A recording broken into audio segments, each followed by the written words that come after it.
কেন এসইও করতে হয় বা এসইওর বিশেষত্ব কী? এসইওর কয়েকটা দিক থেকে সার্চ ইঞ্জিন অ্যাডভার্টাইজিংয়ের চেয়ে আলাদা। আমরা এই বিষয়গুলোই তুলে ধরবো এই ভিডিওতে।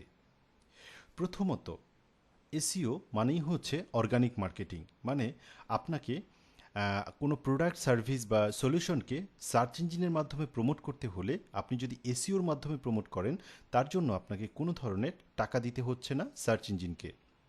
র্যাদার আপনি খুব ভালো কোয়ালিটির কন্টেন্ট তৈরি করে, আপনি ভালোভাবে এসইও করে আপনি আপনার কন্টেন্টটাকে সার্চ ইঞ্জিনে নিয়ে এসে কোটি কোটি লাখ লাখ ভিজিটর আপনার ওয়েবসাইটে খুব ফ্রিতেই আপনি নিয়ে যেতে পারেন।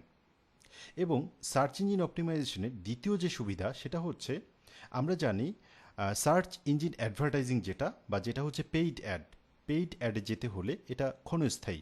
মানে আপনি যতদিন টাকা দিবেন ততদিন সার্চ ইঞ্জিন আপনার অ্যাডটা সার্চ ইঞ্জিনে শো করবে। যখনই আপনি টাকা দেওয়া বন্ধ করে দিবেন তখন কিন্তু আর আপনার এই অ্যাডটা সার্চ ইঞ্জিনে দেখাবে না।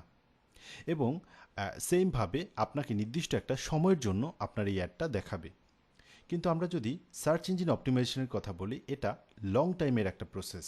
মানে আপনি যদি একবার আপনি এসইও করে আপনার ওয়েবসাইটটাকে গুগলের প্রথম পাতায় নিয়ে আসতে পারেন, আপনি একটা লম্বা সময়ের জন্য ফ্রিতেই আপনার ওয়েবসাইটে ফ্রিতে কোটি কোটি হাজার হাজার লাখ লাখ ভিজিটর আপনার ওয়েবসাইটে ফ্রিতেই নিয়ে যেতে পারেন এবং তাদেরকে স্বাভাবিকভাবে আপনার কাস্টমারে পরিণত করতে পারেন। যে কারণে সার্চ ইঞ্জিন অপটিমাইজেশনটা এত বড় একটা ইন্ডাস্ট্রি। আপনারা জেনে অবাক হবেন, সার্চ ইঞ্জিন অপটিমাইজেশন বিশাল বড় একটা ইন্ডাস্ট্রি, যেখানে অনেক কোম্পানি আছে তারা পুরোপুরি সার্চ ইঞ্জিন অপটিমাইজেশন করে প্রত্যেক মাসে তাদের ওয়েবসাইটে বিশাল অঙ্কের একটা ভিজিটর নিয়ে আসে এবং বেশ বড় একটা রেভিনিউ জেনারেট করছে শুধুমাত্র সার্চ ইঞ্জিন অপটিমাইজেশনের মাধ্যমে।